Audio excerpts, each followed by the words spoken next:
Love needs trust. Trust needs clarity. And without clarity about money, you don't have a relationship, you have a silent transaction. Brothers, let's talk about something most men are afraid to discuss. Money and dating after 50. For many older men, money has become the landmine of love. Not because men don't want to share, not because they're selfish, but because too many have been burned. Divorce settlements, alimony, child support, financial exploitation. Men who spent decades building a nest egg, only to watch it vanish in court or in the hands of someone who never loved them in the first place. So when they try to date again, fear sits in the back of their minds. Does she want me, or does she want what I can give? It's a fair question, and if we're honest, it's one that has destroyed more trust than almost anything else in modern relationships. But here's the truth. Protecting yourself financially doesn't mean you have to be bitter. Setting boundaries doesn't mean you're stingy. In fact, boundaries are the foundation of trust. So today, we're going to talk about how older men can date without being financially exploited. We'll cover why money is such a trust killer, 5 financial principles every man over 50 needs in dating, and even role-play conversations, so you'll know exactly how to talk about money without killing the romance. Because at the end of the day, clarity about money isn't just protection, it's respect. And respect is the only soil where love can actually grow. Let's start with the obvious question. Why does money create so much suspicion in relationships? The answer, brothers, is history. A man in his 62nd wrote to us, "After my divorce, I lived in my car for years, paying child support and alimony. Never again." Another said, "I don't mind paying for dinner, but when every conversation comes back to money, it's not love, it's business." These are not isolated stories. They are patterns. And for men over 50, those patterns cut deep. Many carry scars from divorce settlements, endless alimony, or financial betrayal they never saw coming. These scars don't simply fade with time. They change how men see every new relationship. They plant suspicion where once there was trust. Why does money matter so much? Because money equals security. For older men, money represents decades of sweat, sacrifice, and discipline. It's not just numbers in a bank account, it's proof of their labor, the house they built, the children they raised, the freedom they worked for. And when that security feels threatened, dignity feels threatened too. Here's the core issue. Generosity and exploitation can look very similar in the short term. Both involve giving. Both might even look like love on the surface, but the difference lies in the heart behind it. True love reciprocates, exploitation drains. One divorced man said it best, "Being generous is a choice, being used is a trap." That sentence captures the fear many men over 50 feel when they re-enter the dating world. They don't want to stop giving, they don't want to stop loving, but they've learned that without boundaries, generosity can become a weapon used against them. And let's be honest, in modern dating, clarity is rare. Without clear rules about money, men feel unsafe. Without safety, they can't trust. And without trust, no relationship, whether marriage or dating, can survive. This is why money has quietly become the landmine of modern relationships. Not because men are greedy, not because they hate love, but because they've learned the hard way that blind generosity often ends in regret. Many choose solitude, not because they want loneliness, but because solitude feels safer than financial exploitation. In that space, they find a strange kind of liberation peace that comes from knowing no one can drain them again. So what's the solution? The answer isn't to stop giving or to shut down your heart. The answer is boundaries, because boundaries don't kill love, they protect it. They allow generosity to flow without fear of betrayal, and that's where we're heading next. Let's break down 5 financial principles that will help every man over 50 date wisely, protect his peace, and open himself to connection without losing himself in the process. 1. Keep accounts separate. The first rule is simple, brothers. Never merge finances too early. You can date, you can travel, you can even live together for a time, but keep accounts separate until trust has been proven over the long haul. Why? Because merging too soon creates dependency, and dependency can easily be exploited. For men over 50, this rule is more than common sense. It is survival. Many divorced men have lived through the nightmare of watching their hard-earned savings disappear in the name of shared responsibility. They thought joint accounts symbolized unity, But after betrayal, they realized those accounts became weapons used against them. The guideline here is clear. Your money is your responsibility. Her money is her responsibility. Shared expenses should always be agreed upon, never assumed. When both sides are clear, trust can actually breathe. But when one side assumes access without agreement, resentment is born. Older men who respect this principle often say they feel safer stepping into new relationships, not because they're afraid of love, but because they know that financial clarity is the foundation of trust. 2. Principles for spending on dates. Dating does not mean endless spending. The rule of thumb is this: be generous within reason, pay for dinner, enjoy experiences, but never fall into the trap of trying to buy affection. One man put it bluntly, "I don't mind paying, but if I feel like an ATM, I walk away." That line should echo in the mind of every man who dates after 50, because at this stage of life, extravagance is not romance, it's leverage. If a woman expects extravagance every single time, that is not partnership. That is dependency dressed up as affection. The new principle is clear. Affection should never be linked to expenditure. If she withdraws her warmth when you don't spend, it's not love, it's manipulation. Many men over 50 have learned this the hard way. They poured money into dinners, trips, and gifts, only to realize they were funding a lifestyle, not building a relationship. Today, wiser and calmer, they know better. Peace comes from generosity balanced by boundaries. And here's the irony. When you stop trying to buy attention, you actually attract women who value you for who you are, not what you can provide. That is freedom. That is dignity. 3. Min-max costs for travel and gifts. At this age, many men enjoy travel. Many also enjoy giving gifts. But here's the danger. Without limits, spending becomes a tool of manipulation. The solution is what I call min-max rules. Set personal limits for yourself. Small gifts, yes, flowers, a thoughtful book, a meal you cooked yourself. Extravagant jewelry early in the relationship, number. That is a trap. Shared travel, yes, but only if there is shared contribution. Think of these boundaries like guardrails. They don't stop you from driving the road of romance.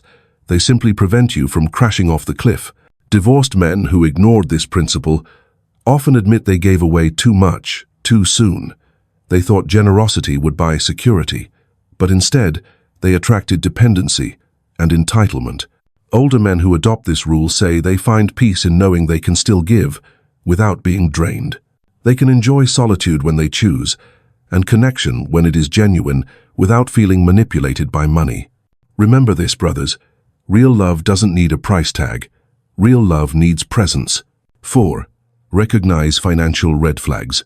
Not all financial concerns are equal. Some are honest needs. Others are obvious traps. Major red flags include: she pressures you to invest in her projects quickly. She avoids contributing anything, ever. She insists on luxury experiences you cannot sustain. She talks more about your assets than your values. One red flag might be a mistake, but 3 in a row? That is not coincidence. That is a pattern. Men over 50 know how easy it is to ignore these signs.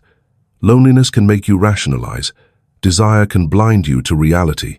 But ignoring the red flags often leads to the same outcome: betrayal, regret, and financial loss. Divorced men often admit they saw the signs early. They just didn't want to believe them.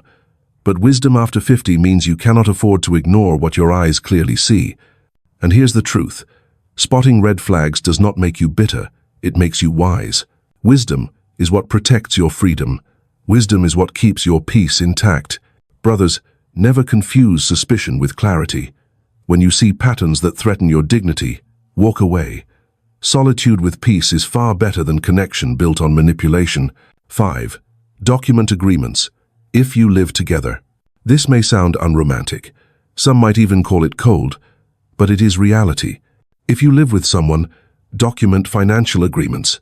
Who pays the rent? Who covers the bills? What happens if you split? Without written clarity, resentment grows like a shadow. With clarity, trust can breathe. Men over 50, especially those who went through marriage and divorce, understand this all too well. Many lost not just their homes, but their sense of security, because they assumed love would prevent conflict. But love without clarity is fragile. Documenting agreements doesn't kill romance. It protects it. It allows two people to enjoy connection without the constant undercurrent of suspicion. It says, we both respect each other enough to be clear. One man explained it well. I'd rather have an honest agreement that protects us both than a romantic illusion that collapses into betrayal. That is wisdom. That is maturity. So these are the 5 financial principles every man over 50 must carry into dating. Keep accounts separate. Spend wisely on dates. Set min-max limits on gifts and travel. Recognize red flags before it's too late. And document agreements if you live together. Each principle is not about building walls. They are about building guardrails. They don't block love. They simply protect you from betrayal. Brothers, you work too hard for your freedom to hand it away cheaply. You deserve peace, not exhaustion. You deserve solitude when you choose it, not when you're forced into it. And if you choose to love again, you deserve to love from strength, not from fear. Because in the end, real love is not measured by how much you spend. It is measured by how much respect you protect. Now let's talk about the hardest part. How do you bring up money without sounding cold, or worse, bitter? Here's the secret. It's not only what you say, it's how you frame it. Take this example conversation. Instead of saying, I don't want to get used, say this, I've worked hard for what I have. I want to share life with someone, not just my wallet. That means I believe in clear boundaries and fairness. Notice the shift. The first line sounds defensive, almost angry. The second line sounds calm, principled, and grounded in dignity. Here's another example. Instead of saying, I won't pay for everything, say this, I love being generous, but I believe a healthy relationship means we both invest in each other. That's how I feel safe, and safety helps me give more of myself. One sounds stingy, the other sounds wise. One closes the door, the other invites understanding. This is the art of framing. You're not shutting down romance, you're actually protecting it. Because let's be honest, brothers, money conversations are not about dollars. They're about trust. They're about safety. And for men over 50, especially divorced men who've been through betrayal, safety is everything. If you can't talk about money, you can't build trust. And without trust, no relationship, whether dating or marriage, can last. Here's a practical tool. Role play. Practice in the mirror. Write it out before you say it. Even rehearse with a trusted friend. The goal isn't confrontation. The goal is clarity, delivered with calmness. Another principle, timing matters. Don't bring it up on the first date, but don't wait until after you've merged lives either. Somewhere in the middle, once you see potential, introduce the conversation. If she's genuine, she'll respect your honesty. If she pushes back, she's showing you who she really is. Older men often say they regret not having the conversation sooner. They assumed love would conquer everything, but silence doesn't protect love, it sabotages it. Because without clarity, suspicion grows. Remember this. Women who are genuine will respect boundaries. They will hear your principles and actually feel safer with you. But women who are looking for leverage will resist. They'll twist your words. They'll call you cold. That's your signal. And signals are a gift because they save you years of wasted time. So don't fear the money conversation. Don't fear being honest. Speaking the truth won't kill romance. It will filter romance. It will separate what is real from what is manipulation. And brothers, that is the essence of wisdom after 50. Choosing peace over performance, liberation over loneliness, clarity over confusion. So brothers, let's be clear. Money isn't the enemy of love. Lack of clarity is. When you're dating after 50, your financial security is not just a number, it's part of your peace. It's the roof over your head, the freedom you worked decades to secure, the solitude you can enjoy without fear of being drained. Guard it wisely, not to build walls, but to set boundaries, not to push people away, but to create the conditions where trust can actually grow. Generosity without boundaries is weakness, but boundaries with generosity, that's strength. One gives from fear, the other gives from dignity. And that's the difference between feeling like a provider and feeling like a man being used. Here's the real secret: respect. If both people respect financial boundaries, trust flourishes. If not, you don't have love, you have a transaction. And brothers, transactions may work in business, but they will always fail in marriage or romance. Many divorced men will tell you this plainly. The money they lost wasn't the hardest part. It was the betrayal. It was realizing that years of effort, sacrifice, and giving weren't met with reciprocity. That's what hardened their hearts. That's what made them choose solitude over compromise. Not because they hate love, but because they love their peace more. So what does this mean for men? Over 50. It means you must date wisely. You must set boundaries without apology. Protect your peace like it's priceless, because it is. And remember this: a man who respects himself financially will always attract relationships built on truth, not manipulation. The world may call you cold. Some may even call you bitter. But brothers, there's a difference between bitterness and liberation. Bitterness is when you close your heart because of pain. Liberation is when you open your eyes and protect your dignity. And if you choose to love again, let it be with clarity. Let it be with respect. Let it be with someone who values your presence more than your wallet. So I'll leave you with this question. What's one financial principle you live by to protect both your heart and your wallet? Share it in the comments. I'd love to hear your wisdom. Because when older men speak honestly, we don't just protect ourselves. We pass on the lessons that may save another man years of regret.